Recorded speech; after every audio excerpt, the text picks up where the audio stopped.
Hello friends, नए blog में आप लोग का स्वागत है। आज लाठी वाले बाबा कुछ कहानी सुनाना चाहते हैं। आज कौन सा सुनाएंगे? सिरियापुर की देवी की कथा।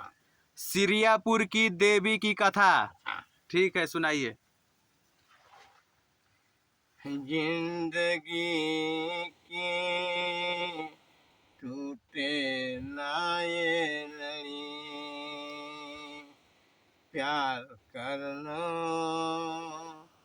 प्यार कर लो, घड़ी यादों घड़ी।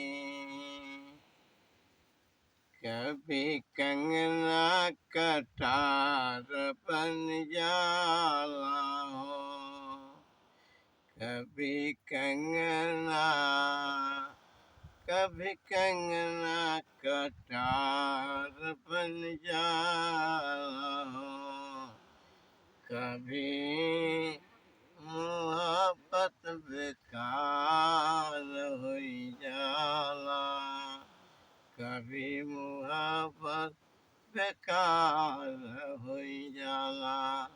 तथा मऊ जनपद के खोरहट स्टेशन के पास ही एक स्थान है।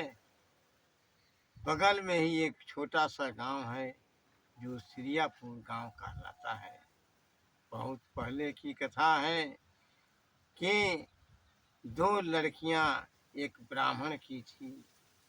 ब्राह्मण बहुत गरीब था।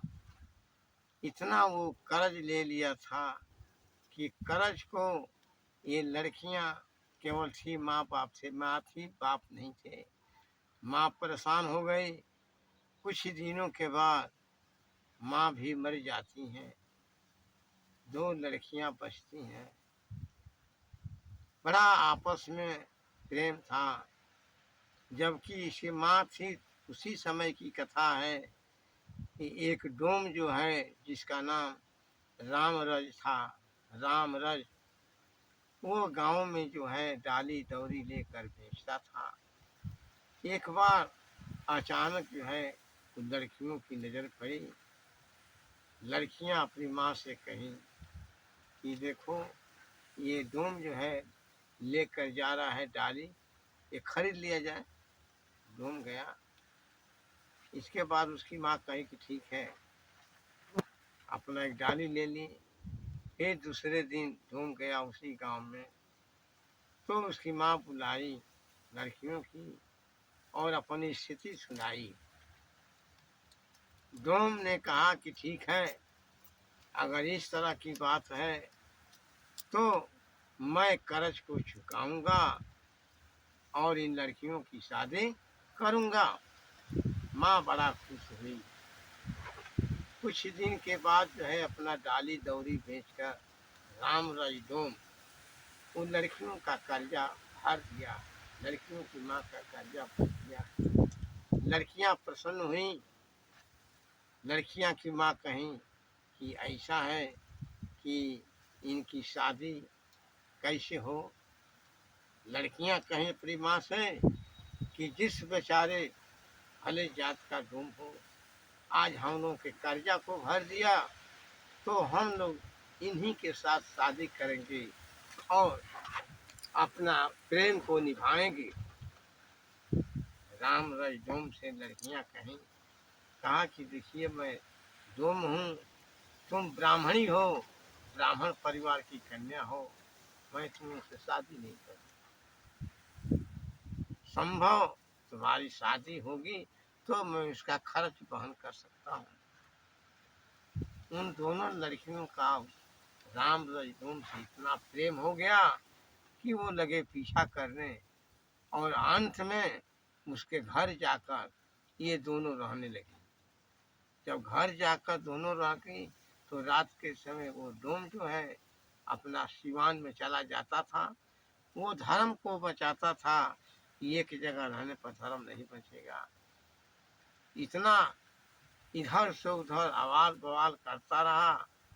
लड़कियों के समझ में आ गया कि हम लोगों का प्रेम तो है शादी के लिए, लेकिन वो ठुकरा रहा है। एक दिन बड़ी ईर्खा में आई एक बहन और आ करके खुरहट के पास एक कुआं था, उसी में गिर कर मर गई। दूसरी बहन भी वहीं जो है साथे कुएं में गिर कर मर गई। दोनों को पता चला कि आज मेरे कारण दोनों लड़कियां अधूरा प्रेम रह गया, दोनों लड़कियां कुएं में गिर कर मर पड़ी। तो सच्चा प्रेम वही है निभाना, मैं भी जाकर गिर जाऊं। राम रजोम भी गया और उसी कुएं में गिर कर मर गया। तीनों के तीनों सती हो गए। एक खुरहट की सती वहीं रह गई, राम रज उसके साथ रह गया, जीवन बदल गई। दूसरी जो बहन थी वो जा कर के सोना डी की भवानी बन गई। कहानी ये है कि हर नवरात्र में वो सती हो गई, इतना चरणसार हो गई कि सभी देश विदेश के लोग जा कर के पूजा करते हैं। कोई खप्पर चढ़ाता है, कोई जीव चढ़ाता है, जिसमें सोनवा वाली भगवती वहाँ स्थान पर जीवों की भरमार लग जाती है। जब नवरात्र चढ़ता है वहाँ जो है इतनी भीड़ होती है कि मैदान केवल खूने खून दिखाई देता है। खुरहट की जो भवानी है इसी के साथ जो है राम रजोम रहने लगा। कहा जाता है कि जो जीव चढ़ता है उस जीव का खून जो है राम रजोम पीता है, वो सती नहीं पीती है। सती बदनाम है केवल प्रेम के कारण कि राम रज से वो प्रेम करना चाहती थी, विवाह करना चाहती थी, वो विवाह नहीं कर पाया, इसीलिए क्रोध में आकर वो कुएं में गिर पड़ी, मर गई। साथ ही साथ राम रज भी गिर कर मर गया, दोनों सती हो गए। आज सती के रूप में आज वो सभी लोगों की सेवा करते हैं। जो लोग अपना मनौती मानते हैं जा कर के मनौती पूरा होता है और वो लोग अपना पूजा पाठ करते हैं। यही त्रियापुर की देवी की कहानी है, सोनवा देवी की कहानी है। सब ठीक है फ्रेंड्स, लाइक और सब्सक्राइब जरूर करें। धन्यवाद।